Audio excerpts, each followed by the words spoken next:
Davos, the WEF, Klaus Schwab and all of them, it's over for another year. So what did we learn in 2024? A year of elections across the globe is the agenda for the globalists. Will it be New World Order, digital IDs, new pandemics and less freedom for everyone, all dressed up in a nice little indigenous ceremony? Yeah, same as usual then. Hello there, you Awakening Wonders. Thanks for joining us on our voyage to truth and freedom. Remember, you get early access to content like this by becoming an Awakened Wonder. Click the link in the description. You get an exclusive video every week. You get early access to content. You get to join me for live interviews with real journalists like Whitney Webb and Glenn Greenwald. Those interviews are up there now and they are just fantastic. Join us on this voyage or consume propaganda made by our friends over at the legacy media who want you to accept their globalist new world order, as we've just heard at the latest Davos. As always, is about centralizing power, making the agenda of the powerful seem like it's beneficial to ordinary people, making the actions of ordinary people seem like they're a problem, not answering proper questions, making out that Bill Gates cares about nothing except your health rather than his profits, in spite of the peculiar raft of investments into media companies and vaccine organizations and the World Health Organization itself. It's an extraordinary festival of corporatism and globalism. It is indeed globalist Christmas up in the Alps with Klaus Schwab as Santa. And what's in that sack, Klaus? Just more saliva, I'm afraid. Let's have a look at some of the moments of Davos from which we can most learn. And let me know in the chat if you already know who the hero of Davos was. Who did the Golden Globes Ricky Gervais at Davos? Let's get into it. We are on the way to a new order, so we are between orders. So there was an old world order, we're heading to a new world order. You know, people don't like that phrase. And it's also not good to say that phrase when you're literally in front of a 666 that can easily be discerned in the World Economic Forum's logo. See if you can spot it. Do you agree with that, or are there ways of what are we able to keep on the positive side from the old order to bring into a new world order, and how can we avoid that new world order becomes like a jungle growing back, and we rather have an order based on international law and the principles that have brought us prosperity and freedom for decades. That's the conversation being held with Joe Biden's national security advisor, and it's almost as if they're completely unaware that the phrase New World Order has garnered some negative attention in the last few years. Our conversation with Glenn Greenwald's really interesting. He said, what we are in now is an era not like 100 years ago where plutocrats like Rockefeller and Rothschilds would send dollar bills out of their limousine into the hands of peasants gathered outside. Now, with the militarization of the police force, anti-protest laws, online surveillance laws steadily gaining apace. Now, the globalists are starting to recognize you can openly say, New World Order, we're in charge, we've got automation, we've got AI. There's enough power coalescing for our opinions to no longer be that significant. Just simply eat your bugs, own nothing, and be happy. We are, the post-Cold War era has come to a close.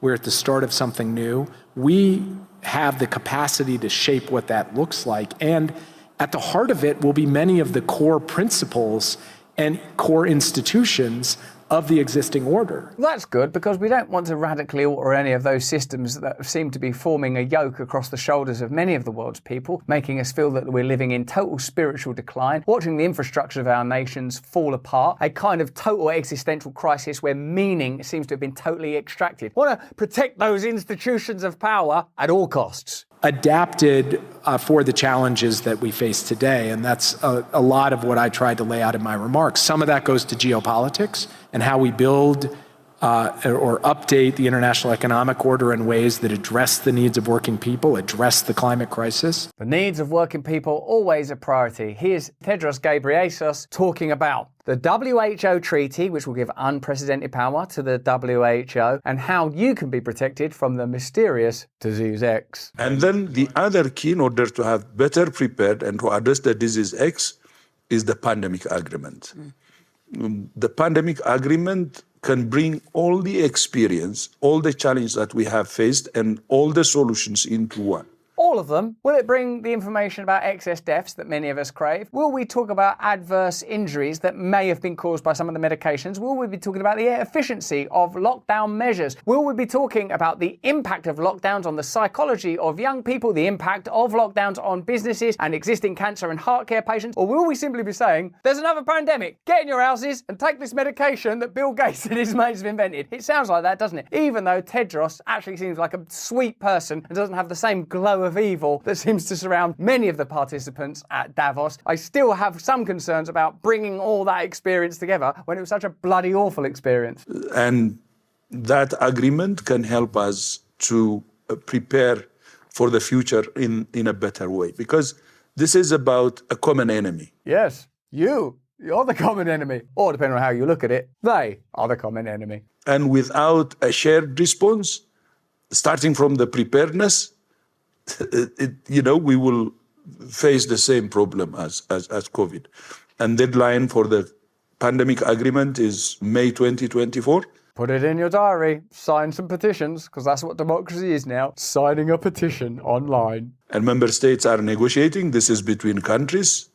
And I hope they will deliver this pandemic agreement by that time, on the deadline. That pandemic agreement, just to remind you, includes clauses such as your country, if it's a member, will give 5% of their health budget to the WHO. If the WHO say there will be lockdowns, there will be lockdowns. No discussion. If they say a certain medication will be mandated, it will be mandated. None of what I'm saying is untrue. I wish it was. I wish they were right with the misinformation thing and the Wikipedia link to what great work they do at Davos. I wish that was correct. It would be a lot easier for me and, frankly, my children. But unfortunately, I'm simply passing on information to you that I know to be true. Oppose them. Another organisation that we've come to regard as somewhat suspicious and to view with a good degree of necessary cynicism is NATO. What are NATO actually doing? Are they a vital organ of world peace, or are they constantly agitating Vladimir Putin into war? And he doesn't seem to be a person who requires a great deal of agitation. He seems pretty up for it, doesn't he? Let's face it. Here is Jens Stoltenberg, the head of NATO at the WEF, telling you literally why war is peace. Now, if any of you are students of George Orwell, and I know I am, you'll be familiar with the Orwellian trope that language and its meaning will become reversed. War is peace, peace is war, bad is good, good is bad. That is a kind of giddying and disorienting philological trick that we are being subject to even as we speak. Watch it happen in real time. Watch someone tell you that there has to be war in order to get peace. It's so weird. If we want that to happen,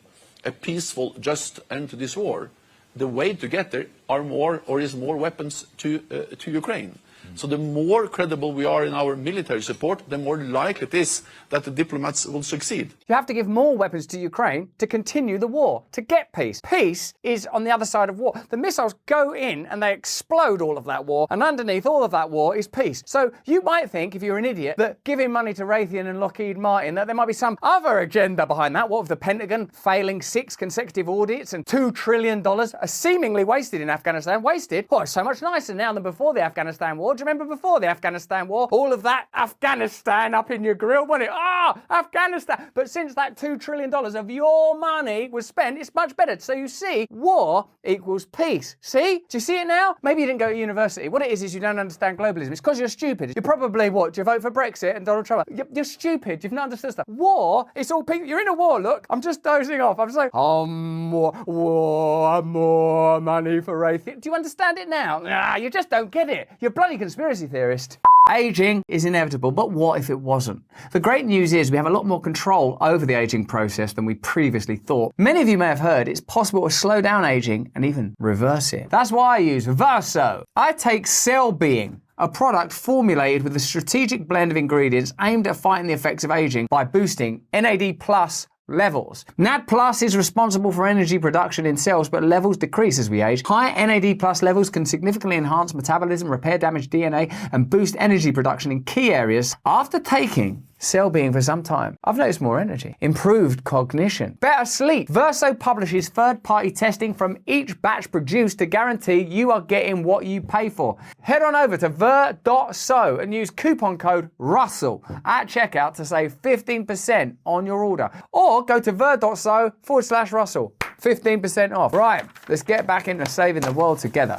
Another thing they seem pretty keen on over at Davos is to get biometric data, isn't it? They're not happy unless they know what your DNA is doing, and lately your DNA may be doing some pretty unusual stuff. Some of the stories I've read prove to be true, and it's possible that they will. But for now, let's get your DNA all nice and stored, all of your biometric data, just to help you, just to make you more safe, just to provide you with convenience. Have you noticed that, the way that the establishment works? They're always just thinking, what's convenient for them now? Is it convenient to be locked in your house for a couple of years, to miss your cancer medication, and for your child to forget how to read? thinks, well, some more convenience coming. Why? Because in order to open an account, you need to have an ID.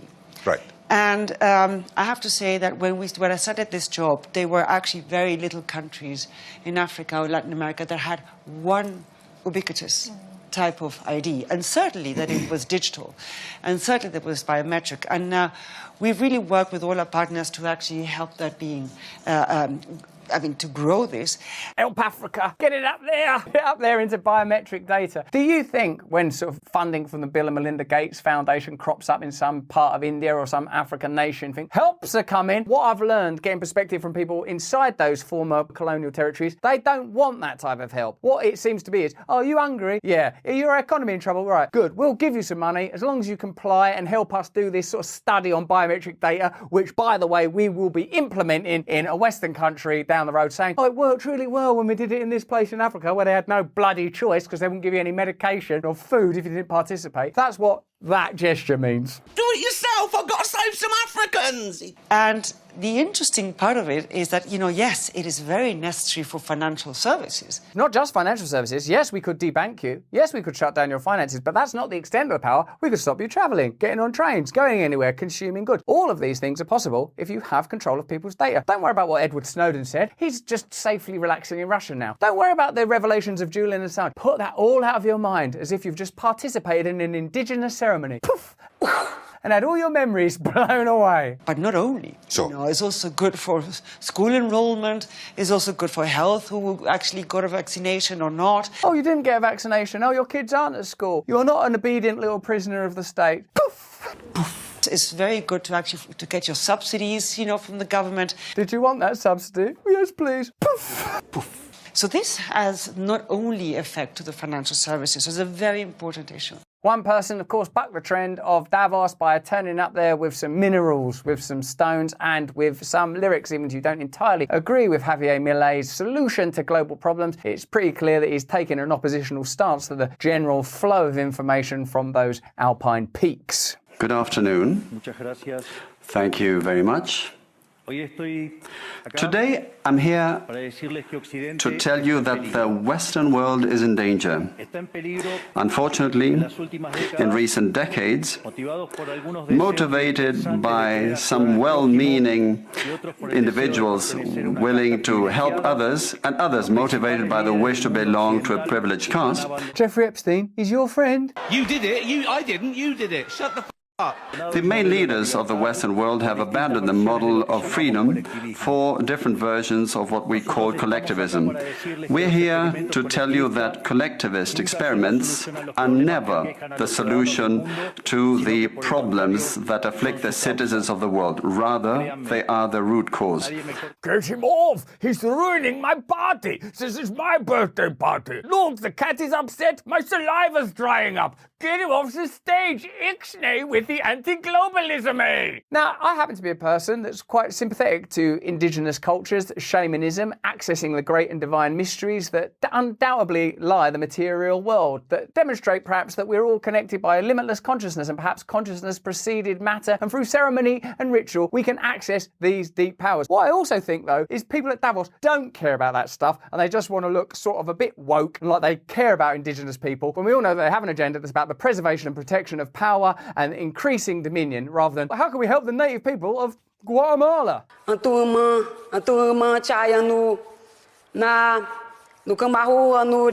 What she's praying there is, I hope Larry Fink and BlackRock don't discover that my forest could be turned into natural assets and sold on the stock market, because if they do, they will do it. We've got a video coming on that soon. Why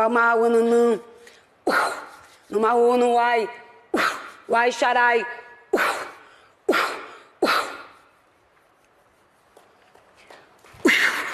In a couple of years, we've gone from social distancing rules, which we now know were made up, to having someone blow directly into the mouths of every single delegate attending the WEF in an attempt to seem like they care about indigenous people whose lands they would happily claim in an instant if they thought there was a dollar bill in it somewhere, particularly if it had a good ESG score. You're not getting COVID. You're not getting COVID. You know. Do you mind if I do? Oh, okay. What lot that'll be about, that incantation and that ceremony, about achieving some sort of cohesion, unity and good faith and being of service to the highest good, wouldn't it? If you read an analysis of what that ceremony represents, may this debate bring about the highest good. May the spirits that inform all material reality be present with us today. They don't care about that. They already know what Davos is going to mean. Davos is going to mean, can rich, powerful institutions and interests carry on doing what they've always done without it ever appearing terrible that that's what they're doing when claiming to care about the planet and the world. So the whole thing is like a ludicrous pantomime. I am actually quite reverential and respectful and excited and interested in a variety of cultures, and I believe in them and value them. What appalls me is that you would just trot someone out to blow on people's foreheads before doubling down on, yeah, that's why we need to mandate vaccinations. That's why there needs to be 15-minute cities. That's why people should have their biometric data stored. It's a total and utter farce. So, what would you expect from Davos? People saying that you need a form of social credit scoring, people telling you there's a new world order coming, perhaps one or two dissenting voices, a ceremony that exploits the cultural history of a group of people that would be ground up into powder if they thought they would be useful in the manufacture of cell phones, and advocacy for a WHO treaty that will mean less freedom, less democracy, and more expenditure coming directly out of your pocket and into theirs. So, is globalism a good thing about the preservation and protection of this planet, or is WEF and the globalism that it espouses a means for continuing, as that delegate said, with the old institutions in a slightly new, tweaked way and ensuring that national democracy and independent individual sovereignty never have a chance of being expressed? That's what I believe. But that's just what I think. Why don't you let me know what you think in the comments and chat? Remember, you could have seen this video a few days earlier, as well as another exclusive video, this time on excess deaths, by becoming a supporter of our community, joining our movement and helping us to oppose this madness together. Please join us if you can, but more important than that, stay free. Hey, thanks for watching. If you want to see more uncensored content where free speech can flourish, join our live stream. Click the link right here to watch the next video if you want to, or become a member of a growing movement. Download the Rumble app and you'll be informed every time we make a new piece of content. Stay free.